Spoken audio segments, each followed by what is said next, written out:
नाही, खरं म्हणजे 26-27चा तिकडे बघ गाडी सिंहस्थ कुंभमेळा या ठिकाणी 26-27चा होतोय ऑगस्ट ते सप्टेंबर 27ला. आणि खरं म्हणजे आता देखील प्रयागराजला कुंभमेळा सुरू आहे. आणि दर 12 वर्षांनी या ठिकाणी नाशिक आणि त्र्यंबकमध्ये हा सिंहस्थ कुंभमेळा होतो आणि याच्यामध्ये कोट्यावधी भाविक या कुंभमेळ्याचा या ठिकाणी हजेरी लावत असतात, दर्शन घेत असतात आणि गोदावरीमध्ये स्नान करत असतात. त्यामुळे त्याची एक व्यवस्थित तयारी, त्याचं नियोजन यासाठी मुख्यमंत्र्यांच्या अध्यक्षतेखाली आज एक बैठक या ठिकाणी आयोजित केली होती. यामध्ये सगळ्यात महत्त्वाचं म्हणजे अपघातमुक्त या ठिकाणी हा सिंहस्थ झाला पाहिजे आणि त्याचबरोबर त्याचं योग्य नियोजन असलं पाहिजे. त्यामध्ये स्वच्छता असली पाहिजे, वाहतूक असली पाहिजे आणि एकंदरीत सगळ्याच बाबी ज्या आहेत, येणाऱ्या भाविकांना कुठल्याही प्रकारची गैरसोय होऊ नये म्हणून पाण्याची व्यवस्था, स्वच्छता, अंघोळीची व्यवस्था, त्या ठिकाणी आरोग्य व्यवस्था, त्या ठिकाणी QR कोड बेस्ड स्वच्छता मॉनिटरिंगची व्यवस्था, हे सगळं जे आहे याच्यामध्ये आलं पाहिजे. आणि यामध्ये जे नमामि गंगा तिकडं आता जी आपलं कुंभ प्रयागला होतोय तिथे देखील काय काय योजना केलेल्या आहेत या आपली टीम देखील त्या ठिकाणी जाऊन पाहिल आणि त्या ठिकाणचं कोट्यावधी लोक त्या ठिकाणी येत आहेत. आणि आपल्याकडे पण काही दिवस जे 5-6 दिवस जे महत्त्वाचे आहेत अंघोळीचे, त्यामध्ये मोठ्या प्रमाणावर गेल्या वर्षी 2-2.5 कोटी होते, यावर्षी 4 ते 5 कोटी लोक येऊ शकतात. आणि म्हणून या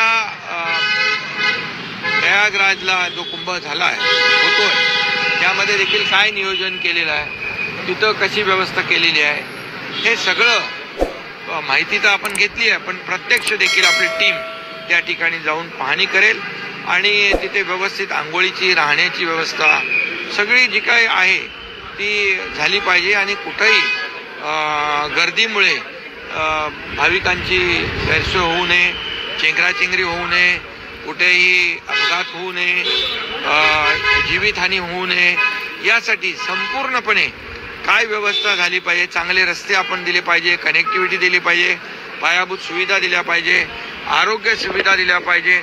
त्या ठिकाणी आपण टेम्पररी हॉस्पिटल आपण उभे करणार आहोत.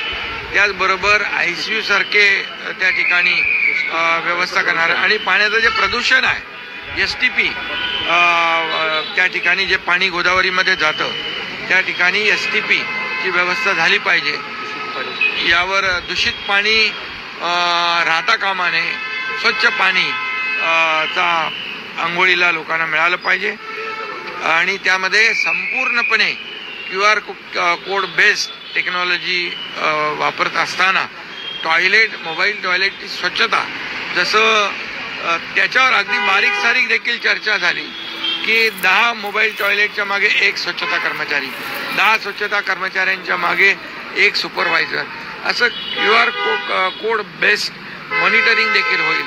आर्टिफिशियल इंटेलिजन्सचा देखील त्या ठिकाणी वापर या ठिकाणी केला जाईल, जेणेकरून आपल्याला कुठल्याही परिस्थितीमध्ये तिथे येणाऱ्या भाविकाला गैरसोय होणार नाही.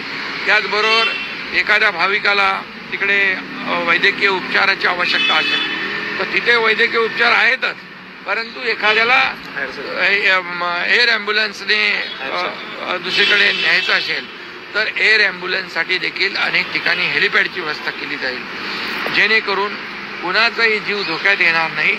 आणि जो आपला सिंहस्थ कुंभ मेळा आहे तो स्वच्छ आणि सुंदर आणि सुरक्षित आणि यशस्वी झाला पाहिजे.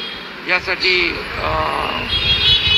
आमचे मंत्री गिरीश महाजन यांनी गेल्या वेळेस कुंभ मेळाव्याचं आयोजनामध्ये महत्त्वाचा रोल केला होता आणि यावेळेस देखील ते स्वतः त्यावर जातीने लक्ष ठेवून आहेत आणि त्यांना मुख्यमंत्र्यांनी आम्ही सांगितलेलं आहे की तुम्ही एक दौरा प्रयागराजचा पण करा.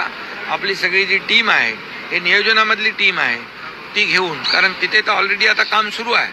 त्यामुळे अगदी स्वच्छतेपासून, पिण्याच्या पाण्यापासून, आंघोळीपासून, वैद्यकीय सेवापासून, अगदी टेंटपर्यंत सगळे जे काय अतिशय चांगल्या चांगल्या सुविधा ज्या आहेत, अतिशय उत्तम सुविधा ज्या आहेत, आरोग्याच्या दृष्टीने लोकांना मिळाल्या पाहिजेत, यावर पूर्णपणे अतिशय सविस्तर चर्चा झाली आणि त्या दृष्टीने प्रशासनाला तिथे सूचना दिलेल्या आहेत. त्या ठिकाणी रस्त्याची कनेक्टिव्हिटी देखील चांगली असली पाहिजे आणि म्हणून किंबहुना त्या ठिकाणी जे विमानतळ आहे त्याला देखील जोडणारे रस्ते चांगले असले पाहिजेत, येणाऱ्यांची गैरसोय होणार नाही याची काळजी घेतली पाहिजे, अशा प्रकारच्या सूचना दिल्यात. पुन्हा हे आता तर आणि काम पूर्णपणे आजपासूनच सुरू होत आहे आणि येणाऱ्यांना रस्त्याने येणारे जे प्रवासी आहेत त्यांना समृद्धी हायवेचा देखील मोठा फायदा होईल आणि या संपूर्णपणे परत पुढच्या महिन्यामध्ये याच दिवशी 15 तारखेला बैठक होईल आणि या पूर्णपणे होणारा सिंहस्थ कुंभमेळ्याचा यशस्वी आयोजन करण्यासाठी नियोजनामध्ये कुठेही कसर राहणार नाही, कुठेही त्रुटी राहणार नाही याची काळजी सरकार घेणार आहे.